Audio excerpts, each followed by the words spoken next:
이번 여름 온 지구가 이상적인 날씨 때문에 몸살을 앓고 있습니다.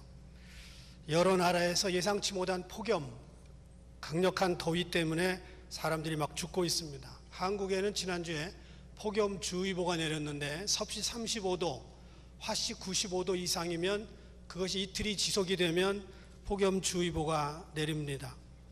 그래서 지금 한국이요, 아프리카 소말리아나 아프리카 가나 이런 나라들보다 훨씬 덥습니다. 일본은요, 최근에 비가 너무 많이 와가지고 폭우 때문에 60여 명 이상이 죽었습니다. 캐나다에서도 너무 더워서 폭염 때문에 퀘벡주에서만 70명 이상이 죽었습니다. 한국의 동두천에서는 섭씨 30도가 넘는 어린이 차에 4살 여자아이가 내린 줄 알았는데 안 내렸어요. 7시간 이상 방치했다가 어린아이가 숨지는 사건이 발생했습니다. 저는 이런 뉴스를 보면서 그 어느 시대보다 하나님의 보호가 절대적으로 필요한 시대에 우리가 살고 있다고 믿습니다. 여러분, 세상의 방법대로 살지 않고 하나님을 위해 살겠다고 하는 모든 순간 모든 문제가 끝나고 의심이 사라집니다. 하나님과 화평한 가운데 있기 때문에 세상의 그 어떤 것도 우리 영혼의 평안을 깨뜨릴 수 없습니다. 하나님과 나 사이에 모든 것이 잘 될 것이라는 확신이 결코 흔들 일이 없고요, 어떤 것도 그 어느 누구도 예수 그리스도에 대한 믿음으로 확고해진 나를 무너뜨릴 수 없습니다. 우리 그리스도인들은 사고를 당하거나 배우자와 다투거나 사람들의 오해를 사거나 자식들이 어려운 일에 빠지는 일이 결코 없습니다. 믿으십니까? 여러분 다 낚였습니다. 저에게 낚인 거예요. 지금 이런 문장에 예라고 대답했다면 우리는 기독교에 대해서 잘 알고 있지 못합니다. 아니면 지금 했던 문장이 그저 희망사항일 뿐입니다. 성경은 믿음으로 살았던 사람들이 얼마나 위험한 지경에 살았는지 우리들에게 잘 보여주고 있습니다. 거짓말 같지만 사실입니다. 아브라함은 아내를 누이라고 속여야 될 정도로 죽음의 위협을 코앞에 느꼈습니다. 다니엘은 사자굴 속에 장난삼아 들어간 게 아니라 실제로 들어갔습니다. 다니엘의 친구들은 풀무불에 뜨거운 3,500도 이상 되는 풀무불에 실제로 들어갔다 나왔습니다. 요셉의 형들은 장난삼아 그렇게 한 것이 아니라 요셉을 죽이려고 하려다가 구렁텅이에 집어넣었고 그리고 자기 형제를 종으로 팔아먹었습니다. 요셉은 객지에 나와서 몇 년 동안 오해를 받으면서 감옥에 갇히기도 했습니다.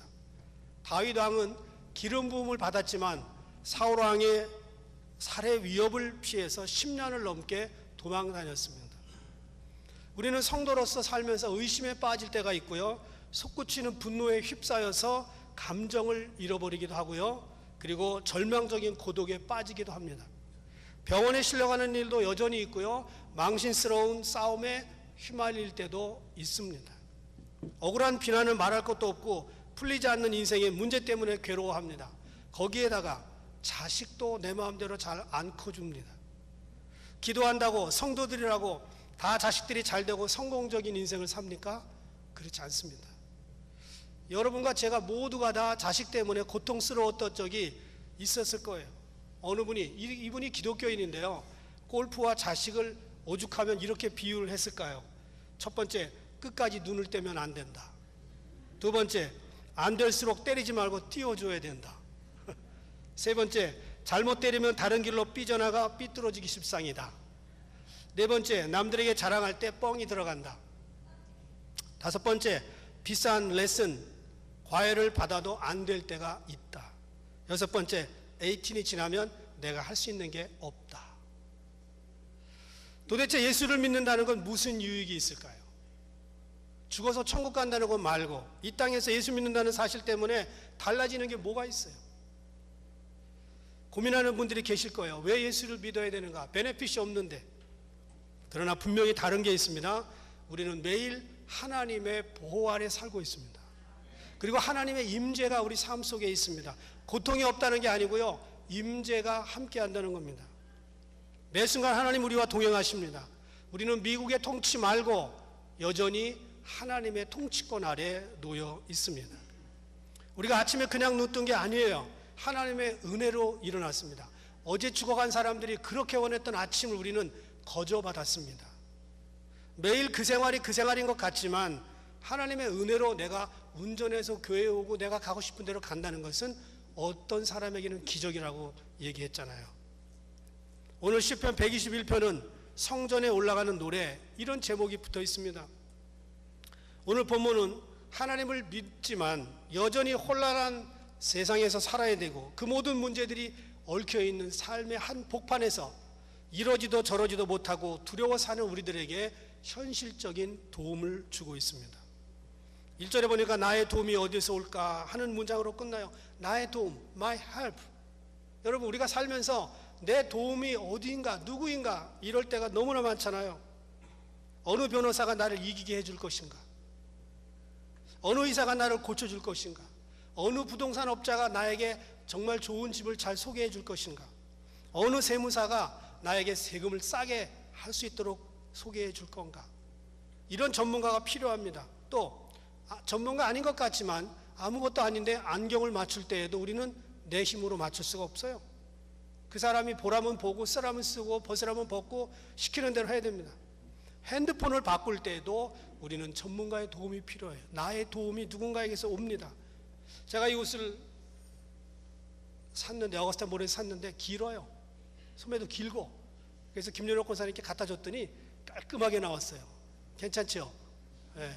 저는요, 이 긴 옷을 붙들고 제가 40일 금식기도 한다고 옷이 짧아져요? 아니에요. 기도 필요 없어요. 전문가에게 가는 거예요. 여러분, 우리는 모두 누군가에게는 도움을 필요로 하고 삽니다. 그런데 사람들에게도 도움이 필요하지만 하나님의 도움은 절대적입니다. 느끼지 못하지만 절대적입니다. 왜냐하면 성도들도 똑같이 어려움을 겪고 살고 있기 때문입니다. 사람들이 당할 수 있는 모든 고통과 환난이 성도들에게 절대 면제된 적이 없습니다. 동일해요. 오히려 세상 사람들은요, 편법을 할 수가 있어요. 불법을 저지를 수 있어요. 거짓말 할 수 있습니다. 그런데 우리는 거짓말 할 수 없어요. 속일 수 없어요. 불법을 쓸 수가 없어요. 그러니까 더 힘들게 살아야 되는 겁니다. 1절에 보니까 내가 산을 향하여 눈을 들리라 이렇게 얘기했습니다. 옛날이나 지금이나 산은요, 서 있는 것만으로도 장엄하고 위협적입니다. 그래서 산에 오르는 사람들, 산을 정말 사랑하는 사람들은 산을 타고 누르는 등산이라고 하지 않고 들어간다, 입산이라고 말합니다. 이 시편이 쓰여졌던 2500년 전에 팔레스타인에는 산에 사람들이 많이 모였어요. 왜 모였냐? 이방 종교를 믿기 위해서. 심지어 하나님의 백성인 사람들도 산에 들어가서 부적을 받아왔어요. 산에 가면 제단을 차려놓고 제사를 드리는 그런 이방 제사장들이 있었습니다. 그리고 심지어는 몸을 파는 창녀들도 있었어요. 그 신전에.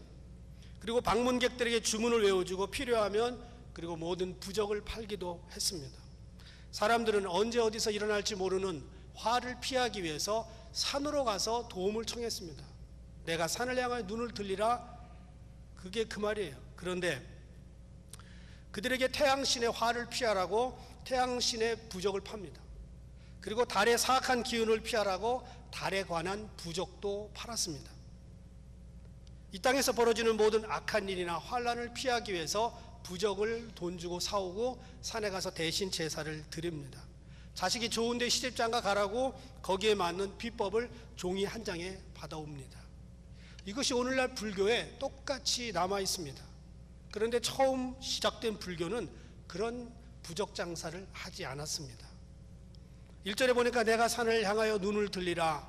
그래서 산을 향해 눈을 들어보았는데 산당에 가보니 나의 도움이 없었다는 걸 말합니다. 그리고 2절에 보니까 나의 도움은 천지를 지으신 여호와에게서 온다, 이렇게 고백하는 거예요.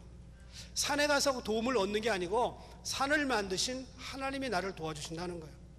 바다에 가서 나를 도와줄 사람을 만나는 게 아니라 바다의 용왕신이 아니라 바다를 만드신 하나님, 나무에게 비는 것이 아니라 나무를 자라게 하시는 하나님, 그분에게서 우리의 도움이 온다는 것입니다.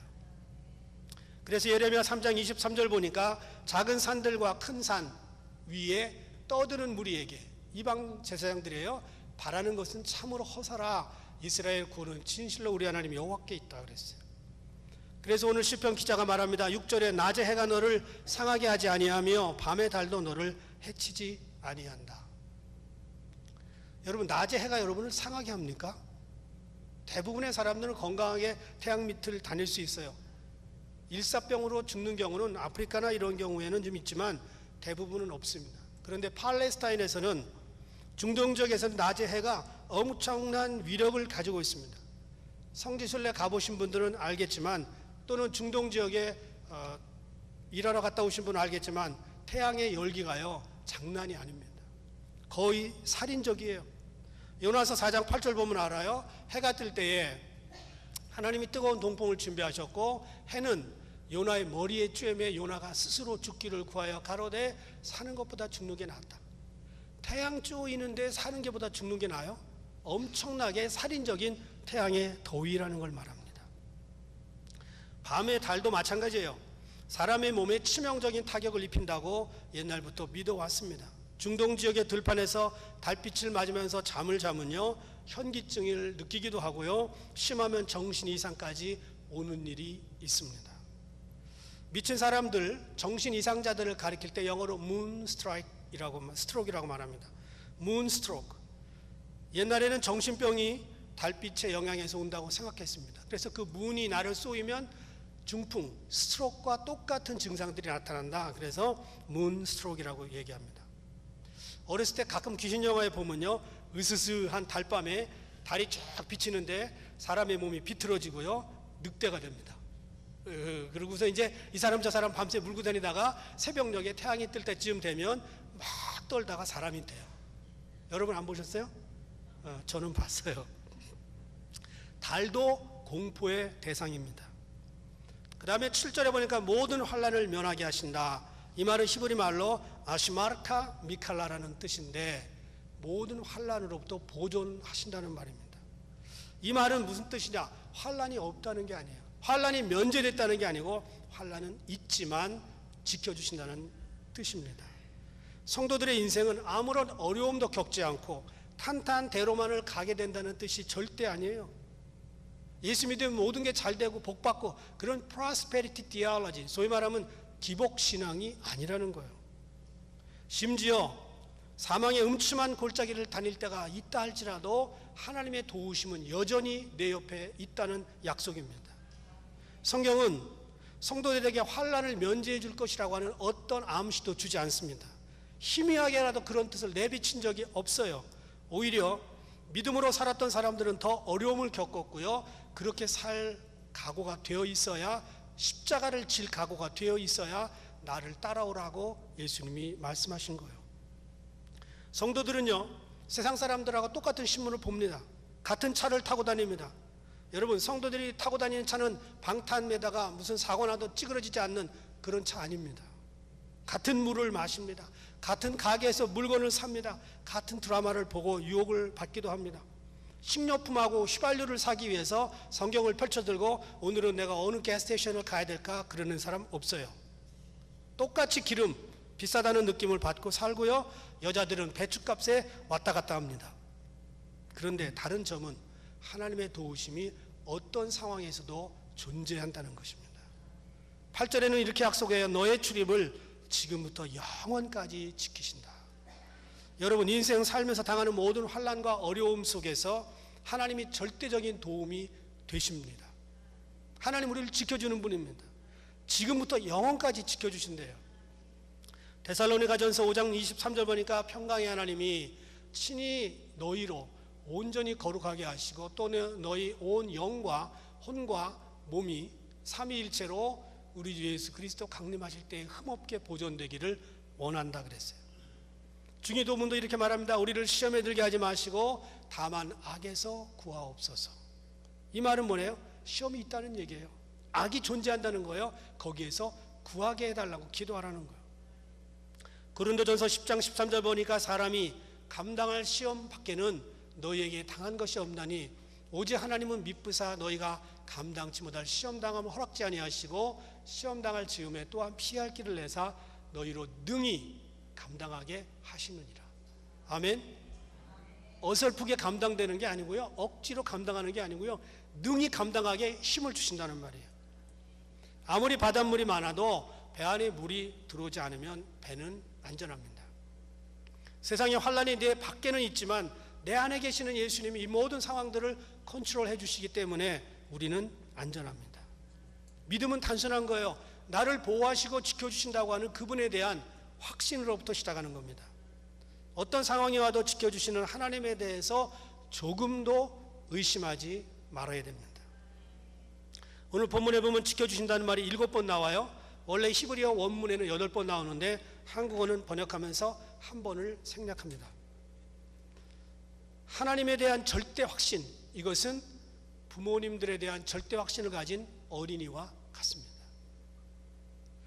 여러분, 어린애 같은 믿음, 어린아이와 같은 순수한 믿음, 그게 어떤 거예요? 어린아이들은요, 의심하지 않아요. 지금서부터 한 30년, 20년 전만 해도요, 사탕 몇 개만 가져도 애들 유괴하던 시절이 있었어요. 애들은요, 사탕 가지고도 꼬실 수 있어요.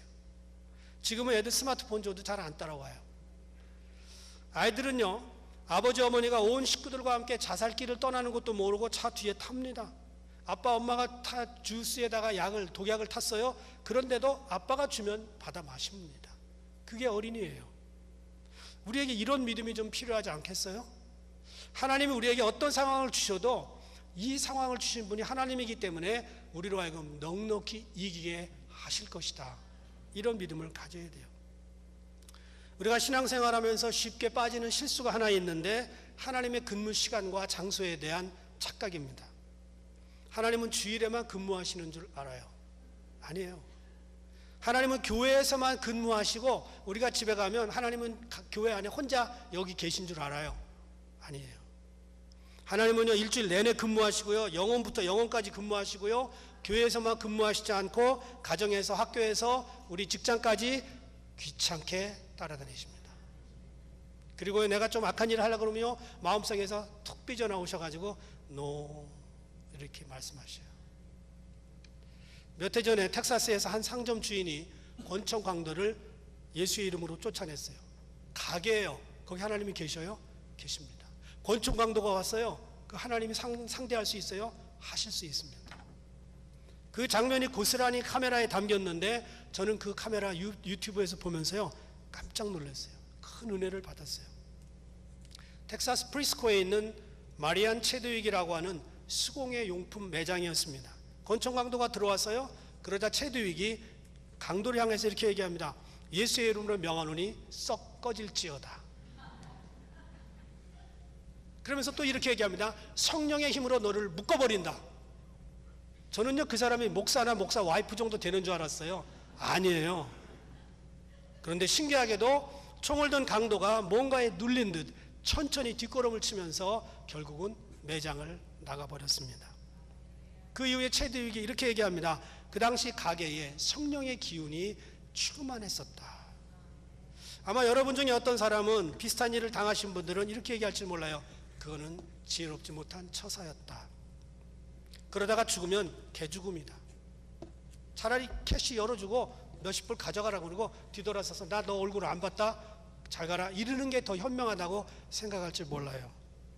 자주는 아니지만 이런 일이 우리 삶 속에도 일어납니다. 여러분, 강도가 오면 매번 예수의 이름으로 쫓아내면 안 되죠. 알아요. 이성적으로 생각할 때 그건 아니에요. 그러나 어떤 경우에는 성령이 내게 그렇게 원하실 때가 있다는 거예요. 여러분은 주일에 말씀을 듣고 은혜 받으면서 아멘 하시고 나가다가 월요일부터 토요일까지 행동하는 기준은 성경이 아닌 경우가 많습니다. 주일 설교에 아멘 해놓고 어떤 어려운 일이 생기면 신문을 딱 펼쳐서 오늘의 운세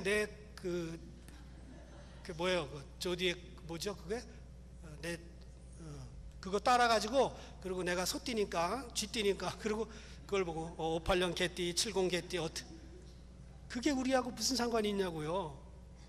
어떤 분들은요, 이래도 저래도 해답이 안 나오면 토크쇼에 출연했던 유명한 강사의 어떤 이야기를 기억하면서 그대로 살으려고 적용해 보려고 애를 씁니다. 아니죠. 약국에 가서 약을 고르듯이 이 사람 저 사람 여기저기 조금씩, 또는 카톡에서 나온 이야기, 이런 걸 인생 철학으로 삼는 이들이 있습니다. 그건 나쁘다는 얘기가 아니고요. 우리의 근본적인 기준은 성경입니다. 저는 성도들하고 식사를 하거나 성도들하고 얘기하면서 교회 안에서 교회 밖에서 그분이 실제적으로 문제를 해결하는 방법이 전혀 성경적이지 않았다는 것을 자주 확인합니다. 인생 사는데 이렇게 성경이 참고가 되지 않으면 덮어놓고 사는 사람들이에요. 아니에요. 그렇게 하면 안 됩니다. 하나님은 언제나 어디서나 우리와 동행하시고 어떤 시츄에이션을 만나도 우리에게 하실 말씀이 있습니다. 그분을 실제적으로 우리가 믿을 때 그분이 우리의 도움이 됩니다. 나의 도움이 어디서 올까? 옆에 있어요. 앞에 있어요. 속에 있어요. 낮의 해와 밤의 달 그리고 수많은 환난으로부터 지금부터 영원까지 우리의 출입을 지켜주실 분이 지금 우리 속에 있습니다. 왜 그 도움을 잊어버리고 니글렉트하고 왜 다른 데서 도움을 원하십니까? 독일이 나누어져 있을 때였습니다. 동독에 있는 한 초등학교 선생님이 자기 반 아이들에게 하나님의 존재를 부인하라고 강요했습니다. 그런데 그리스도인 가정에서 자란 8살짜리 소녀가 거부했어요. 그래서 소녀는 몹시 야단을 맞았어요. 다른 애들은 다 하나님이 계시지 않는다 이렇게 써왔는데 얘는 그렇게 안 썼어요. 그랬더니 선생님이 이렇게 얘기합니다. 집에 가서 하나님은 없다. 내일까지 50번 써와. 그날 저녁에 소녀는 백지 위에다가 이렇게 썼어요. 하나님은 계신다. 그리고 50번을 써가지고 그 다음날 선생님에게 갖다 줬어요. 선생님이 화가 잔뜩 났어요. 그리고 또 이렇게 얘기합니다. 내일까지 하나님은 계시지 않는다. 500번 써와. 그렇지 않으면 알죠? 영어 여러분? Do it or 이거 있잖아요. 그렇지 않으면 이 말은 끔찍한 처벌을 암시하는 경고였습니다. 소녀는 겁에 질려서 집으로 돌아왔어요. 아빠에게 얘기했어요. 아빠 난 하나님이 계신 걸 믿는데 선생님은 500번 써오래. 계시지 않는다고. 알았다고. 그 다음날 아빠가 학교에 같이 갔습니다. 교장 선생님을 만났어요. 제 딸이 너무 무서워서 학교에 안 가려고 하는데 데리고 왔습니다. 선생님께서 무슨 조치를 좀 취해 주셔야 되겠습니다. 이야기를 다 듣고 난 교장 선생님이 소녀의 머리를 쓰다보면서 이렇게 얘기했어요. 얘야 걱정 말아라. 그 선생님이 어젯밤 오토바이 사고로 병원에 입원했는데 너무 심하게 다쳐서 살 가망이 없다고 하더라. 하나님께서 내 문제를 해결해 주신 것 같다. 실제로 있었던 일입니다. 여러분 오늘도 우리는 세상 사람들과 똑같이 고통과 환난을 당하지만 분명히 다른 게 있습니다. 하나님은 우리와 함께 하시고 우리를 지켜주십니다. 이 말은 암도 안 걸리고 교통사고도 안 나고 죽지도 않는다는 말이 절대 아닙니다. 암도 걸리고 교통사고도 나고 이멀전시에 가기도 하고 죽기도 하지만 어떤 상황에서도 주님이 그 자리에 함께 하신다는 말씀입니다. 여기 본문에 보면 지켜주신다는 말이 8번 나와요. 그런데 너라는 말은 10번 나옵니다. 너. 하나님 우리 한 사람 한 사람을 철저히 1대1로 만나주셔서 내가 너를 10번 지켜줄 거야. 이렇게 말씀하시는 거예요. 그래서 세상에 어떤 것도 우리를 위협할 게 없습니다. 순교하지 않는다는 말이 아니고 죽지 않는다는 말이 아니고 어떤 상황에서도 하나님이 나를 지켜주신다는 약속입니다.